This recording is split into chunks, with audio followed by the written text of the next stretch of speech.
Friends, তোমরা সবাই কেমন আছো? আমি খুব ভালো আছি। তো আমি অ্যাকচুয়ালি এখন প্রচুর বিজি আছি কাজেতে, কারণ কদিন বাবা বাড়িতে ছিল না, ফের মামার বাড়িতে গেছিলো। তো আমি আর মা ছিলাম। তো মায়ের মতো একটু কাজ করছিল, তো আমি বাড়ির কাজগুলো নিয়ে প্রচুর ব্যস্ত ছিলাম। তো আমি আজকে আর কি রান্না বসাচ্ছি, কন্ট্রোলে যাবো এক্ষুনি, কারণ যাওয়ার চায়ের কাছে অ্যাকচুয়ালি আমি ব্যাগটা দিয়ে দিয়েছি, তো সেখান থেকেই আমি আনতে যাব।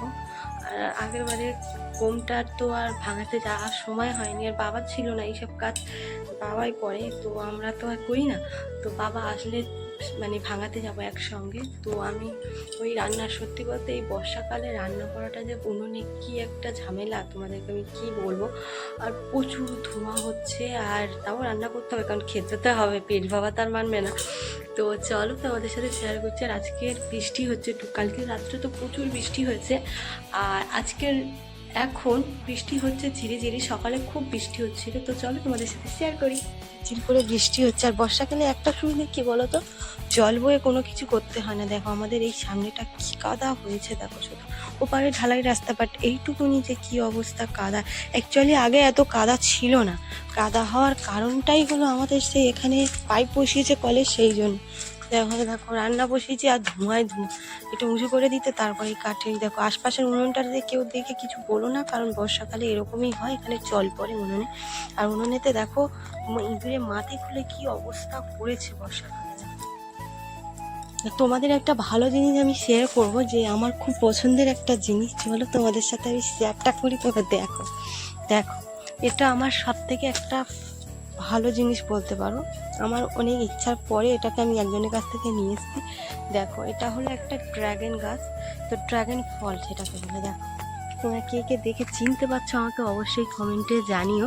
আমি একজনের বাড়ি থেকে নিয়ে এসেছিলাম, তো অনেকবার বলার পরেই সে আমাকে দিয়েছে। তো আমাকে জানিও কাদের কাদের বাড়িতে ড্রাগন গাছ আছে আর ড্রাগন ফল খেতে পছন্দ করো। দেখো আমার খুব প্রিয় জিনিস এটা। তো কদিন নিরামিষ খাচ্ছিলাম, আর আজকে আমি রান্না করছি ঢেঁড়স আলু মাছের তরকারি, শাক ভাজা, পাট শাক আর হিমচে শাক, আরও দু একটা শাক দিয়ে ভাজা করব। আর ভেবেছিলাম ধোদল দিয়ে মানে ঝিঙে দিয়ে ঝিঙে পোস্ত করবো, বাট মা বলে করতে হবে না, ঝিঙেগুলো ছোট ছোট আছে। চলো তোমাদের সাথে আমি শেয়ার করি আমাদের গাছে কত ঝিঙে হয়েছে, চলো দেখতে থাকো। তোমরা দেখতে পাচ্ছ কি আমি জানি না, দেখো আমাদের গাছে কত ঝিঙে ধরছে এখন। এই দেখো আমার তো অলরেডি এক চালান খাওয়া হয়ে গেছে, আরও কচি কচি ধরেছে। দেখো এগুলো ভর্তি হয়ে গেছে, আমার যে কি ভালো লাগছে কি। আর সত্যি বলতে গাছের সবজি হলে যে কি ভালো লাগে, দেখতে খুব ভালো লাগে, খাওয়ার থেকে এটাই বেশি মজা। তো দেখো করতে হয়েছে এই 2-3 দিনের মধ্যে, এইটা ওখানে আরও 2-3টে আছে, সব তোলা পড়বে কারণ খাওয়া হবে।